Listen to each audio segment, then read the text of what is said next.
Syederun, dua tentara bayaran asal Brazil dikabarkan tewas di Ukraina pada Minggu pertama Juli 2022.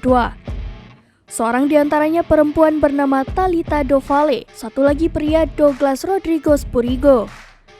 Keduanya tewas di wilayah Kharkiv lewat serangan pesawat nirawak Rusia. Laporan kematian keduanya diulas Lucas Leiros, peneliti ilmu sosial di Universitas Federal Pedesaan Rio de Janeiro dan konsultan geopolitik di laman Swordfront.org pada Rabu 7 Juli 2022. Kematian dua orang itu menjadikan 3 warga Brazil yang jadi tentara bayaran tewas di Ukraina sejak awal operasi militer khusus Rusia pada 24 Februari. Kematian Douglas Burigo dan Thalita do Valle terjadi antara 1 atau 2 Juli.